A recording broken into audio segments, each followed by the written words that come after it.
Coucou tout le monde, je vous retrouve aujourd'hui pour vous parler du livre dont personne ne veut dire quoi que ce soit, à savoir Nos années sauvages par Karen Joy Fowler aux éditions Presse de la Cité. Vous avez très certainement dû voir tourner ce livre il y a quelques semaines déjà sur la blogosphère, sur les chaînes YouTube. Et je vous mets au défi d'arriver à me dire de quoi ce livre parle, puisque il y a une sorte d'omerta sur ce livre. Personne ne veut révéler le grand secret. Cette chronique va être absolument horrible pour moi à tourner parce que je vous assure que c'est vraiment pas facile. En plus de ça, la construction du bouquin est totalement barrée. Ouais, je crois que ça va être compliqué. Si j'arrive à la fin de cette chronique sans être complètement décédée, je pense que oui, je mérite un award. Qu'est-ce que je peux vous dire à propos de ce livre? Ah, c'est compliqué, j'arriverai jamais à vous en parler, c'est trop compliqué, j'ai trop peur de vous en révéler trop. On va suivre Rosemary, qui est une jeune fille qui a grandi dans les années 70, et au fil du roman, qui est construit de façon très particulière, mais j'y reviendrai un peu plus tard, on va comprendre que dans sa jeunesse, s'est passé un événement majeur, un événement qui l'a profondément bouleversée et qui a changé le cours de sa vie. Et au fil de notre lecture, on ne sait pas quel est cet événement. Je vais maintenant passer à la construction du récit. Vous allez voir. Suivez-moi, suivez ma tentative de réflexion avec vous et peut-être que ça vous éclairera. Vous me direz ça dans les commentaires par la suite. Ce bouquin est construit de façon très étrange. On est plongé dans la tête de Rosemary. Et c'est vraiment, au premier abord, vous pourriez vous dire mais c'est construit n'importe comment, ça n'arrête pas de faire des flashbacks à droite à gauche, on est à un moment quand elle est adolescente, après hop, on revient quand elle est jeune, après hop, c'est quand elle est plus vieille, et c'est vraiment très perturbant quand vous le lisez. Autre point perturbant, l'auteur aime jouer avec vous. À chaque fois que vous pensez cerner quel est le problème dans cette histoire, quelle est la chose qu'on vous cache incroyablement et de façon limite perverse parce que ça joue avec vos émotions et avec vos nerfs, l'auteur vous donne parfois des petites pistes, des petits indices, comme ça, elle vous les tend, et donc forcément vous tombez dans le panneau et vous pensez avoir déjoué le problème. Et au moment où vous vous accrochez à cet petit indice, à ce petit hameçon qu'elle vous tend, eh ben non, elle retire sa ligne et elle vous dit « Non, c'était trop facile, ce n'était pas ça ». Et elle part sur une direction tout à fait différente et elle part sur une autre piste.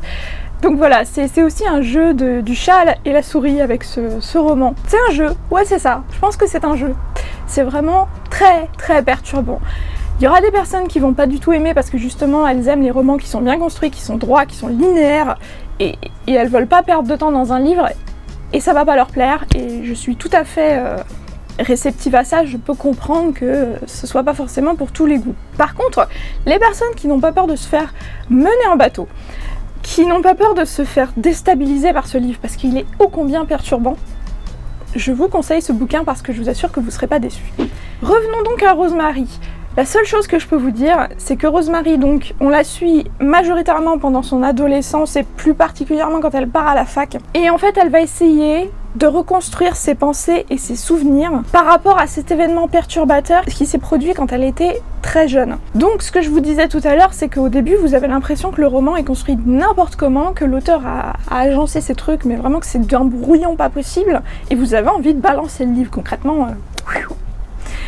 Mais en fait, en y réfléchissant bien, vous vous rendez compte que c'est comme ça que la mémoire fonctionne. On n'a jamais une réflexion linéaire du début à la fin, en tout cas si ça vous arrive, j'ai envie de dire chapeau à vous. On est parfois en train de réfléchir à quelque chose et en cours de route, ça nous fait penser à d'autres souvenirs qui nous reviennent comme ça. Et c'est exactement ce qui va se passer dans ce bouquin. Ça participe aussi à perdre le lecteur, je pense, et à ce petit jeu qu'a construit l'auteur pour essayer de vous perturber au possible. Au fur et à mesure, on comprend donc que cet événement bizarre qui s'est produit pendant la jeunesse de Rosemary, on comprend qu'il y a un membre de la famille qui a disparu. Voilà, c'est tout ce que je peux vous dire. Elle a un frère, elle a une sœur, et à un moment, elle va être éloignée de la famille pendant un week-end, et quand elle va revenir, sa sœur aura disparu. C'est tout ce que je peux vous dire. Et ensuite son frère, voilà. Donc au début du bouquin, vous comprenez bien qu'il y a eu un drame, parce que le moment avant et le moment après sont tout à fait différents. Avant, on a une famille qui est absolument épanouie, et après, on a des parents dépressifs, on a une fille qui comprend pas parce qu'elle a 4-5 ans,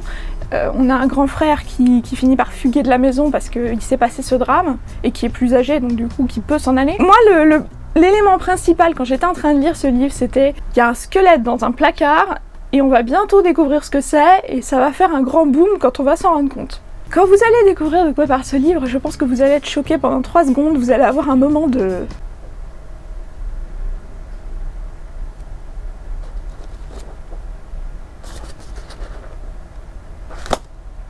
Voilà, je vous mets au défi. Si vous avez déjà lu ce livre, dites-moi en commentaire quelle a été votre réaction quand vous avez découvert de quoi ça parlait. Attention, pas de spoiler, ne dites pas de quoi ça parle, parce que si jamais il y a des gens qui n'ont pas lu et qui lisent les commentaires, voilà. Dites-moi juste la réaction que vous avez, et pareil, si vous lisez ce livre par la suite, revenez sur cette vidéo et dites-moi en commentaire qu'est-ce que vous avez pensé quand vous avez finalement su de quoi parlait ce livre. Voilà, donc pour résumer cette chronique qui était vraiment très compliquée, on va dire que ce livre est un jeu de pistes énorme, que l'auteur adore jouer avec nous, qu'elle prend un malin plaisir un peu sadique à jouer avec nous aussi. Au premier abord, j'aimais bien. Au début, voilà, j'étais assez amusée par le concept. Je vous avoue qu'au milieu du livre, à un moment, j'ai eu un moment de désespoir parce que j'en pouvais plus, je comprenais plus, j'étais complètement perdue, j'avais envie de jeter ce bouquin. Mais ensuite, je me suis accrochée parce que je voulais connaître la fin, et ensuite, quand j'ai eu la révélation, je me suis dit, ah ouais, quand même. Voilà. Donc c'est un roman qui va vous faire passer par des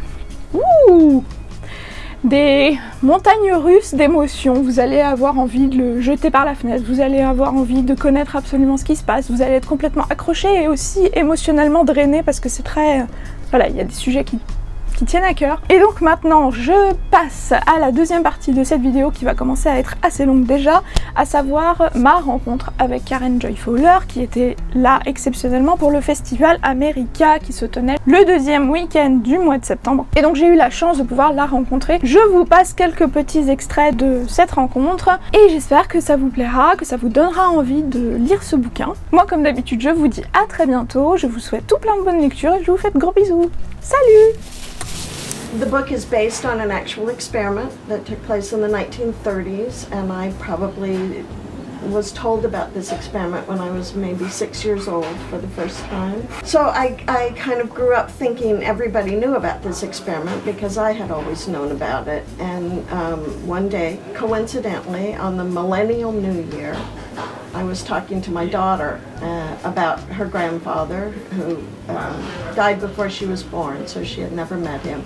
And I described the experiment, and she said, what would it be like to be the child in that experiment? That's the next book you should write. So I always say I don't have good ideas myself, but I know them when I hear them. I have written 6 novels and a lot of short stories. And I like writing short stories a lot better than I like writing novels.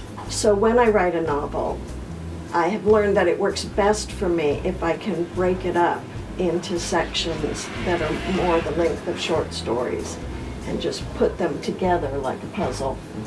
I always knew that the book would start in the middle because I wanted to, was this one piece of information that I wanted you not to have as a reader for quite a while. So when I was trying to figure out the structure, I thought, okay, I will start in the middle, and then I will do the end of the middle, and then I will do the beginning of the end, and then I will do the end of the beginning, and then I will do the beginning, and then I will do the end.